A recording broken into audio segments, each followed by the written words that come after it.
jeunes, parce que ce sont ces jeunes qui sont à leur début, d'avoir une plateforme où s'exprimer, disons, dans cette dynamique, de faire de Dakar Court une plateforme qui permettrait aux jeunes de s'exprimer. Pour en recevoir, nous avons pensé à réunir d'une part les directeurs généraux des cinématographies de l'espace UEMOA pour apporter des moyens supplémentaires pour les cinéastes. Au-delà de ça, nous irons vers une réunion, servir vraiment de haut lieu de la réflexion pour voir, étudier en tout cas toutes les problématiques qui sont liées au développement du cinéma. D'autres panels aussi viendront, notamment le panel sur les archives cinématographiques. Généralement, quand on fait les courts-métrages, on est jeune. Hein, on est jeune. 20 ans après, on a du mal à retrouver ces archives-là. Maintenant, il faut voir comment travailler sur cette question. Au Sénégal, la direction de la cinématographie travaille sur la récupération des archives cinématographiques et audiovisuelles. Il y a d'autres pays comme le Burkina qui travaillent déjà dans ce sens, mais nous voulons étendre disons, sur ce programme-là pour que dans l'ensemble, on puisse travailler sur ces questions en relation avec le CNC qui est là pour nous aider, mais également pour l'INA qui va nous aider vraiment à travailler en impliquant bien sûr les professionnels du cinéma, parce que si nous signons ces accords, c'est pour qu'eux, ils puissent, qui est attendu par tous les professionnels.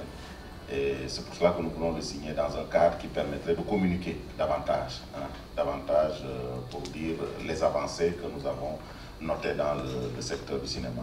Cinémarec, vraiment, merci pour cette initiative. Merci beaucoup à vous. Merci.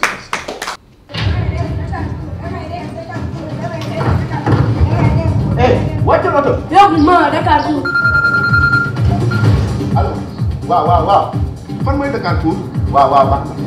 Mais lan moo xew Dakar Court? Cette semaine, même les affaires ont la place à Dakar Court. Ah bon? Ok. La magie du cinéma, c'est à Dakar, capitale du court-métrage. Le Festival international du court-métrage de Dakar, c'est du 6 au 11 décembre 2021 dans les salles de l'Institut français de Dakar et de Canal Olympia. Et on est content de le voir grandir et de le voir atteindre un âge de raison, presque. Mais c'est vrai que c'est une question, c'est-à-dire qu'il va falloir de plus en plus trouver de nouveaux partenaires. L'Institut ne pourra pas assumer l'essentiel des dépenses financières du festival à terme. Donc c'est bien aussi que l'État sénégalais et les institutionnels se sont emparés de ce festival. Il faut aussi que la scène privée, je pense en particulier aux entreprises sénégalaises, qui pourraient avoir là un très beau débouché en termes de visibilité, s'emparent aussi du festival et viennent apporter leur contribution. Ça sera le meilleur moyen de le pérenniser. Tous les grands festivals, s'ils reposent simplement sur du mécénat institutionnel, au bout d'un moment, ils s'essoufflent. Donc il faut garder cette fraîcheur qui est aussi donnée par l'ensemble de la société civile, du secteur privé. Il y a aussi beaucoup d'acteurs du cinéma importants au Sénégal. On peut penser aussi à la diaspora sénégalaise qui regarde de très près ce festival. Samaïga sera là cette année, Marcy était là les années précédentes, Mati Diop était venu, ils ont tous fait des masterclass. C'est un objet qui leur tient à cœur. Et je pense aussi que ce sont des partenaires essentiels pour lever du mécénat, par exemple. Et je pense que, comme ils connaissent bien ce projet, comme ils en voient toute l'importance, à la fois pour l'industrie cinématographique sénégalaise et pour la jeunesse, pour les créateurs sénégalais, les futurs grands de demain, les Moussa Senabsa, mais aussi les Alain Gomis, qui sont des figures tutélaires auxquelles tout le monde s'identifie, et maintenant Molly, puisque Petit Poulain deviendra étalon, ça on n'en doute pas.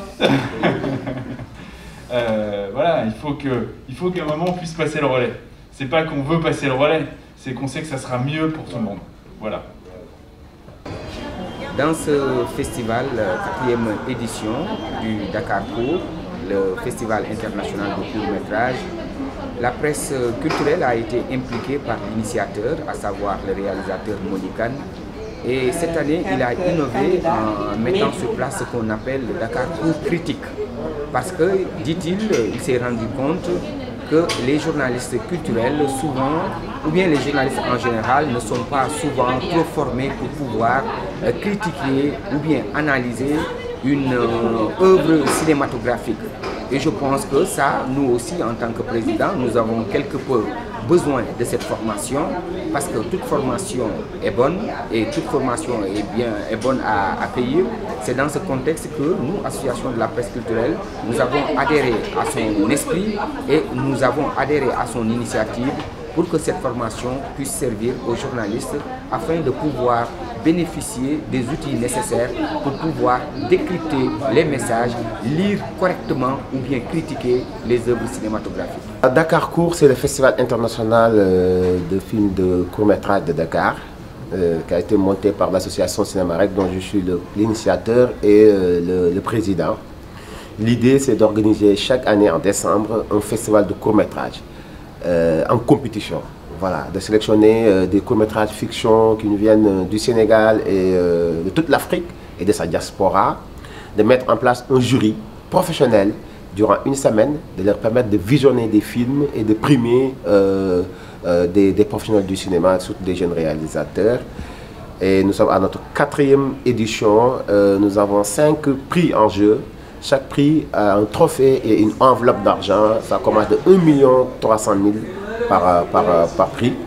Et du coup, ça c'est très important. Nous invitons tout le monde de venir participer à ce grand festival qui aura lieu du 6 au 11 décembre au Sénégal, dans les salles de l'Institut français de Dakar et de Canal Olympia.